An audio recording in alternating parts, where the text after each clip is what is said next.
In a previous video, I went over every single Monster Hunter collaboration I could find. And needless to say, Monster Hunter has had a history of having fascinating and fun collaborations with many different kinds of games, anime, and fast food establishments. Since there were so many collaborations to go through, I didn't have the time to do much more than just list them off and provide a brief summary of what the collabs offered. So today, I wanted to start a series where we take a closer look into these collabs, from the special sound effects they might have, to the intriguing quest descriptions, and of course an in-depth look into the crossover equipment. Today I want to go over a collaboration Monster Hunter had with one of my favorite anime series, and that is the collab between Monster Hunter and One Piece! That originally came out in Monster Hunter 4, a Japanese exclusive Monster Hunter game that was released on the 3DS. That's right, everybody. The One Piece is real. I'm really excited to show off the stuff you can get from this event. Even if you're not a fan of One Piece, Monster Hunter never disappoints with their collaborations, especially in the 3DS era. So get ready for a fun showcase today, and as always, if you enjoy the Flyann 2 Monster Hunter content, feel free to subscribe to the channel. We're only 3 subs away from 1,000 subscribers, everybody. A couple of notes before we get into this fantastic pirate collab. Despite this event originally coming out in 2 waves in Monster Hunter 4, I'm going to be obtaining and showing them off in Monster Hunter 4G, the Japanese version of Monster Hunter 4 Ultimate, because there is a wonderful English translation patch specifically for that game that doesn't exist for Monster Hunter 4 yet, so playing Monster Hunter 4G is just going to make obtaining and showing these items off a lot easier. The translations aren't perfect by any means, but it will definitely help us understand what's going on with the event. There are no differences between the items and quests in both versions, so it keeps things simple as well. In regards to collaborations in general, oftentimes a collab that happens in Monster Hunter means Monster Hunter shows up in another game. For example, Isabelle and Rossetti would show up in Monster Hunter 4 Ultimate, and Monster Hunter equipment and items would show up in Animal Crossing Welcome Amiibo for the respective collaboration. However, in the case of the One Piece collaboration, it seems the collab aimed to promote the good word of the One Piece anime and manga to the world, rather than incorporating Monster Hunter into the One Piece games released during that period. They released kind of before and after the collab happened, so the timing didn't fit for promoting those games in particular. With all of that out of the way, let's start off with the very first One Piece event quest in Monster Hunter 4 and 4G. It's called One Piece, Follow Yan Kutku, and the description is from Tony Chopper himself, dubbed as the Straw Hat Pirate Surgeon. The description reads, "A little monster ran into the arena. I tried to persuade it, but it seems to be scared. I want to protect it, so I need your help to capture it. And I'm not a monster." And he's right, this is quite the tiny monster. Our objective here is to capture the tiny gold-crowned Yan Kutku inside the arena. The Kutku may be small, but the fireballs he emits is nothing to laugh at. Definitely a quest you want to bring the capture guru skills so you can identify when the little guy is capturable, which I was too lazy to do and ended up accidentally killing him a lot. I'm sorry, Chopper, we're not taking him home. When you complete the quest, your main event reward from this is the 50 Belly W poster. W stands for wanted, and the description for that reads, "A portrait of the Straw Hat Pirate's pet, a proud surgeon aiming for medicine." I absolutely love that they refer to Chopper as the team's pet. That is incredible. We can use the wanted posters as material to craft the low or high rank version of the Chopper guise, which will turn your entire Palico companion into Chopper himself. The description for the guise reads, "Turns you into a ship's doctor living in the era of pirates. Like Iru, he's not a pet." Oh, so he isn't the Straw Hat's pet. Okay, I think someone's messing with him. You can also craft the high or low rank version of the cherry twig, which is just the stick he holds. The description reads, "Twig with good weight and good likeness, a twig that has been carefully selected until it is found." I had to create this set for both of my cats, of course, because it's so goddamn cute. They don't make any unique sound effects like some of the other Palico collaboration sets, but just seeing Tony Chopper run around and do some goofy shenanigans makes getting this set absolutely worth it. I'd capture 100 Kutkus for this little guy. This event quest was later localized to the Poogie King quest in Monster Hunter 4 Ultimate, where the reward is the fan-designed Poogie Hunting Horn, a worthy replacement. Our next quest is One Piece, Fanged Beast. The description is from Usopp, referred to as the Straw Hat Pirate's Sniper, and it reads, "I met a legendary monster. Its sheer size is like a snowy mountain. The way it glides is like an avalanche. Well, I can handle it on my own, but if you insist, Mr. Hunter, I'll give you the credit." And surprisingly, Usopp wasn't exaggerating. This Lagombi is huge, and will surely give you a large-sized gold crown for completing this hunt. It's such a simple tactic to either make the monster really tiny or really big for an event quest, but it's the recipe for a good event every single time. It never fails to entertain. Unlike the Kutku quest, this quest doesn't have a true localized version, but they do reuse the hunt in a G-rank event quest called Fight for the Future. It rewards you the Chun-Li bracelets and Palico armor for the Street Fighter collaboration. After hunting this giant mountain rabbit, you are awarded with simply a wanted poster that is described as a portrait of a navigator with a genius sense and a sniper king. It is referencing both Nami and Usopp from the Straw Hats, and that makes a lot of sense if you look at the rewards of this particular event quest, one of which is Nami's Climb Attacked, which was originally created by Usopp and tweaked by Nami later on. All three pieces are seen connected as a full staff in this game. If you actually look very closely, you can see where they connect on the weapon. And the other weapon you can make is Usopp's Kuro Kabuto, which he created himself along with a pouch for his ammunition. The first iteration of the Kabuto you can make is just called the Kabuto, but once upgraded it is named the Kuro Kabuto. And oddly enough, it's the only piece of equipment from the entire One Piece collab that's upgradable. Let's take a closer look at Nami's Climb Attack, which is classified as an insect glaive in Monster Hunter. It has a lot of fun and interesting qualities about it. The description of the Climb Attack reads, "The weapon of a navigator living in the era of pirates." The kinsect that comes with it is a blunt type, meaning you can stun monsters with it if you aim for the head, and also comes with kinsect all stats up S, and overall has decent stats.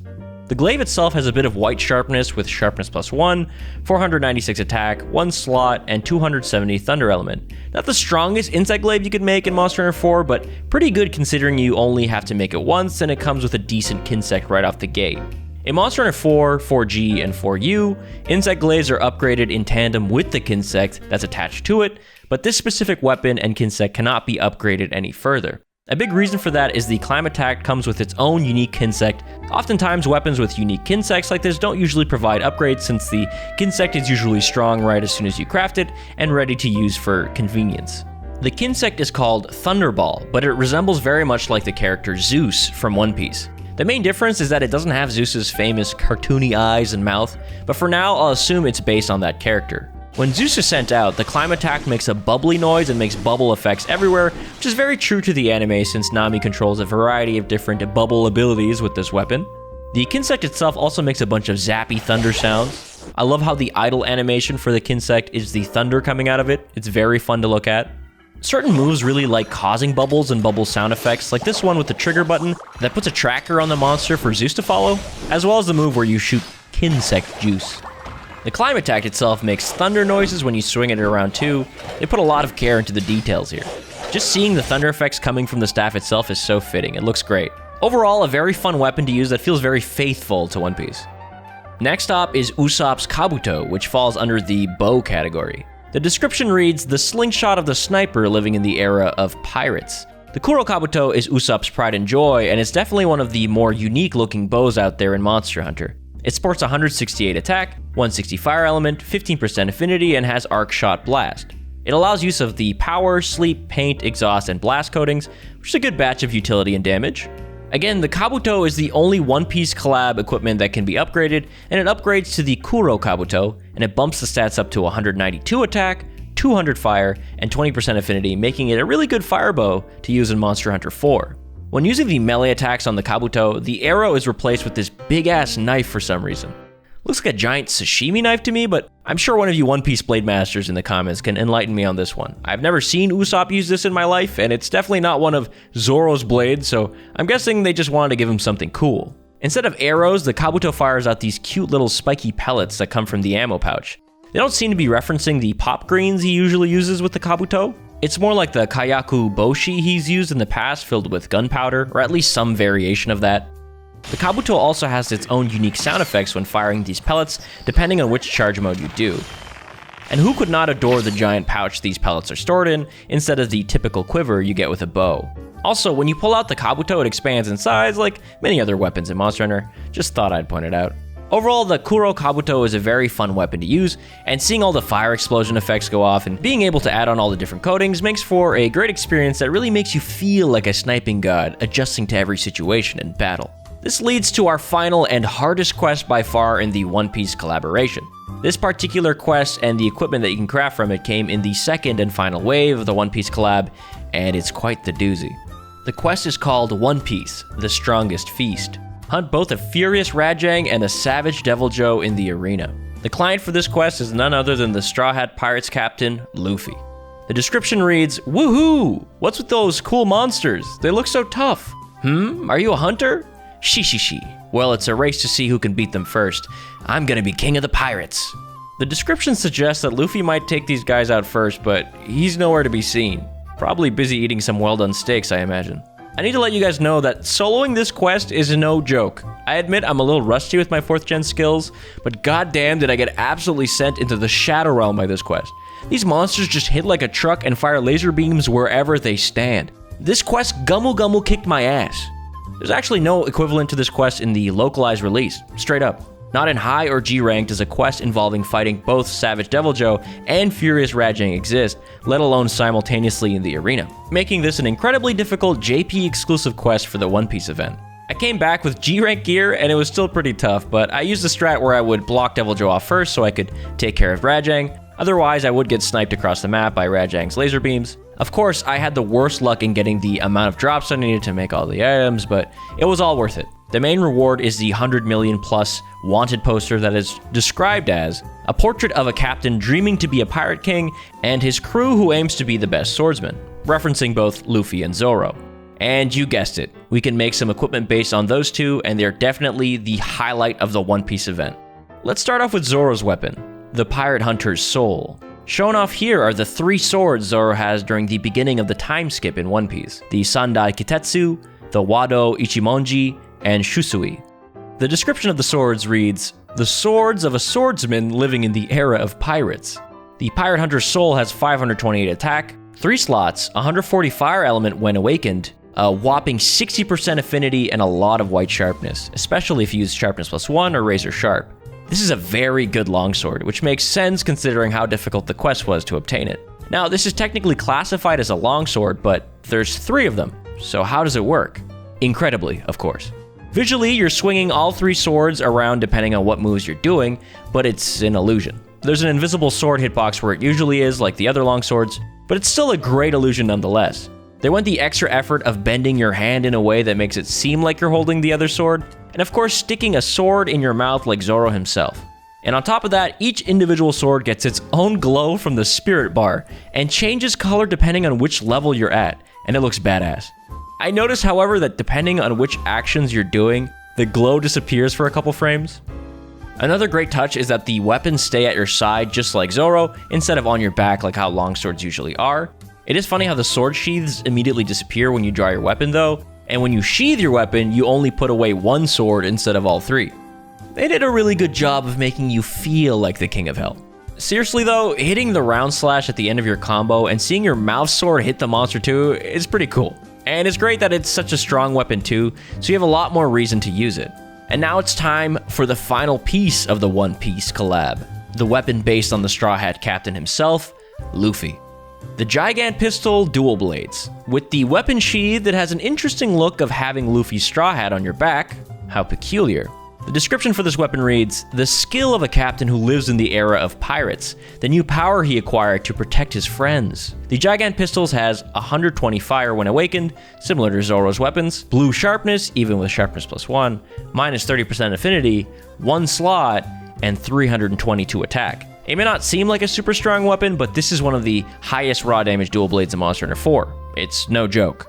Well, it's kind of a joke in the sense of how it functions. There is some big Gumu energy here. When unsheathing the Gigant Pistols, you lose your straw hat and it becomes, well, 2 Gigant Pistols, which is one of Luffy's abilities when he uses his Gear 3 power-up, and it gets even stronger when the pistols are in demon mode, glowing red with power. Because of the fast nature of dual blades in general, it's a perfect match for this weapon to make it look like you're Luffy unloading your gum punches on everything in your path. I like the little sound effect too they add when you sheath your pistols away. Seeing the Gigant Pistols in action is such a treat. Definitely either the goofiest thing they've added or coolest depending on your preferences here. And that wraps up everything offered in the One Piece X Monster Hunter collaboration. Overall, the One Piece collab is something that every fan of the series could enjoy with Monster Hunter 4 and 4G, and it's a shame we haven't seen any One Piece events in either the West or Japan since this one. They definitely stayed true to the source material, and it worked really well with Monster Hunter's patented goofiness. This event didn't have any guild cards or titles to accompany it, unfortunately, but there are plenty of other events I'll go over in the future that do. I hope you guys enjoyed this look into the One Piece event. I had a lot of fun unlocking and using these items that I've never used before. Look forward to more in-depth ventures into the Monster Hunter crossovers and collabs on this channel. There's so many more insane collaborations I want to dive into. If that interests you, feel free to subscribe, and I'll catch you guys on the next Flyann 2 video.